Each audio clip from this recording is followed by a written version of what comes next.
जिहाद ही है रास्ता, दुश्मन का होगा खात्मा। ईरान से उठी जिहाद की चिंगारी जलाकर राख कर देगी।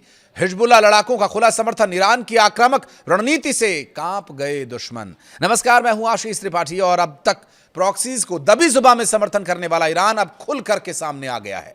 अमेरिका इजराइल के साथ यूक्रेन भी अब गिग्गी बांधे इंतजार कर रहा है कि अगला कदम ईरान का क्या होगा। ईरान के supreme leader Ayatollah Ali Khamenei के शहादत के बाद जो परिस्थितियां बनी उससे ईरान ने न सिर्फ डट करके सामना किया, बल्कि अब जो नए सुप्रीम लीडर हैं मुज्तबा अली खामेनेई, उनका अब जो संदेश आया है ये ईरान के लिए एक बहुत बड़ा विषय है और उनके दुश्मनों के लिए सोचने का विषय। लेबनान और हिजबुल्लाह की बात करें तो यहाँ के लड़ाकों का समर्थन मुज्तबा अली खामेनेई ने साफ तौर पर कर दिया है। हिजबुल्लाह के मजबूत रुख की उन्होंने तारीफ भी की है।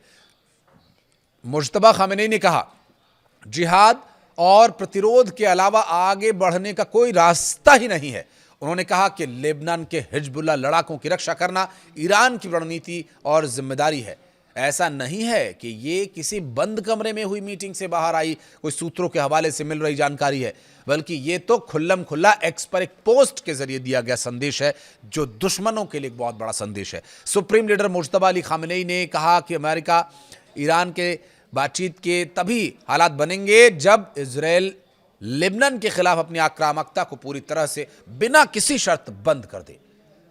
मुज्तबा अली खामेनेई ने हिजबुल्लाह को इजराइल के खिलाफ जिहाद में लगे समूहों का अगुवा बताया और यह कहा कि यह समूह अटल चट्टान की तरह खड़ा है। आज दुनिया के देश अमेरिका और अपराधी अत्याचारी व्यवहार से तंग आ चुके हैं। जिहाद और प्रतिरोध के अलावा आगे बढ़ने का कोई रास्ता नहीं है। मुज्तबा अली खामेनेई का यह बयान उस पत्र के जवाब में आया जिसमें समूह ने ईरान के इस्लामिक गणराज्य के प्रति निष्ठा का संकल्प लिया था। ईरान के दुश्मनों के घावों पर नमक उस वक्त लगा जब supreme leader Mojtaba Ali Khamenei ने हिजबुल्लाह के उन लड़ाकों को भी श्रद्धांजलि दी जो अमेरिका और इजराइल के हमलों में मारे गए, शहीद कहलाए। इसमें पूर्व महासचिव सैयद हसनैन नसरल्लाह भी शामिल रहे।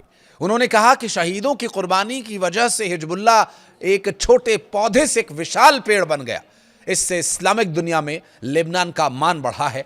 अंत में उन्होंने हिजबुल्लाह के लड़ाकों, विस्थापित नागरिकों और शहीदों के परिवार के लिए प्रार्थना की और उनके जीत की कामना और भरोसा दिलाया कि जीत हमारी ही होगी।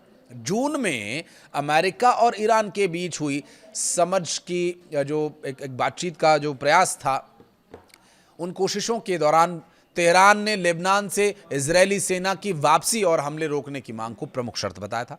हालांकि बाद में स्ट्रेट ऑफ होर्मुज को लेकर दोनों देशों के बीच मतभेद बढ़ जाने के बाद डेवलपमेंट आगे नहीं बढ़ सका। लेबनान और इजरायल के बीच अमेरिका मध्यस्थता में एक ढांचा समझौता हुआ था जिसमें चरणबद्ध तरीके से इजरायली सेना की वापसी की बात कही गई थी, लेकिन इसमें कोई तय समय सीमा नहीं दी गई थी। साथ ही इजरायल वापसी को हिजबुल्लाह के हथियार छोड़ने की शर्त से जोड़ा गया, जिसे ईरान और हिजबुल्लाह ने स्वीकार नहीं किया। लेबनानी सेना का आरोप यह है कि इजरायली बल समझौते के शुरुआती चरण को लागू होने से रोक रहे हैं और तय इलाकों से पीछे हट नहीं रहे।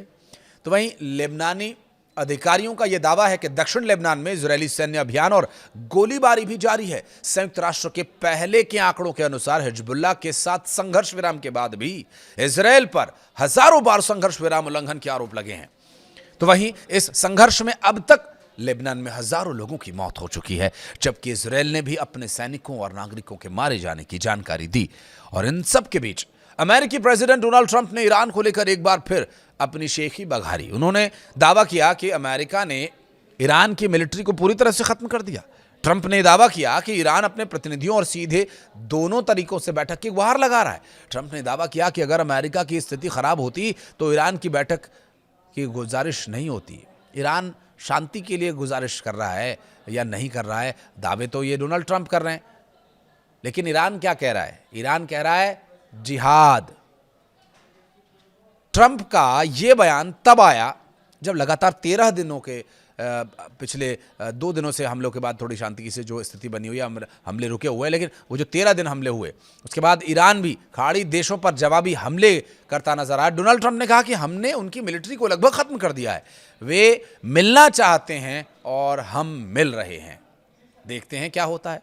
तो मना कर दीजिए आप कि नहीं मिलना है। ऐसा हो सकता है कि कोई डील हो जाए। उन्होंने अपने प्रतिनिधियों के जरिए और सीधी भी मीटिंग के जरिए गुजारिश की थी और हम फिर मिल रहे हैं, ये डोनाल्ड ट्रंप का कहना है। अच्छी बातें हो सकती हैं, ये डोनाल्ड ट्रंप का कहना है। अगर हमारी स्थिति खराब होती है तो वो मीटिंग की गुजारिश नहीं करते। डोनाल्ड ट्रंप का कहना है कि अगर ऐसा होता तो मीटिंग नहीं हो पाती, और उनके मिलने की इच्छा का एकमात्र कारण यही है कि हम उन पर जबरदस्त प्रहार कर रहे हैं। ईरान के विदेश मंत्रालय के प्रवक्ता इस्माइल बगई ने कहा कि अमेरिका और पाकिस्तान, कतर सहित कुछ मध्यस्थ देशों के जरिए उनके साथ संदेशों का आदान प्रदान कर रहा है। ईरानी मीडिया ने ऑस्ट्रेलियाई प्रचारक ORF को दिए गए उनके एक इंटरव्यू के हवाले से जानकारी दी, और इस्माइल बगई ने इंटरव्यू में कहा कि किसी भी बातचीत की शुरुआत के लिए पहले उचित माहौल जरूरी है और तैयार होना चाहिए। उनका यह कहना था कि अमेरिका ने ऐसा माहौल खुद ही नष्ट कर दिया। लेबनानी सेना का आरोप यह है कि इजरायली बल समझौते के शुरुआती चरण को लागू होने से रोक रहा है। तो भला कैसे बातचीत होगी? बातचीत की स्थिति तो पहले ही स्पष्ट हो गई। वीडियो को अगर आप शुरू में ही आपने ध्यान से देखा होगा तो उस बारे में जिक्र है कि जब तक इजराइल के लेबनान पर हमले नहीं रुकेंगे, जब तक वहाँ पर शांति स्थापित नहीं होगी, उसके अलावा तो कोई शर्त है ही नहीं, और वो भी बिना शर्त वहाँ होना चाहिए। संयुक्त राष्ट्र के पहले आंकड़ों के अनुसार, जिसका कि दावा किया गया कि वे अपने सैनिकों को नहीं ले जा रहे हैं।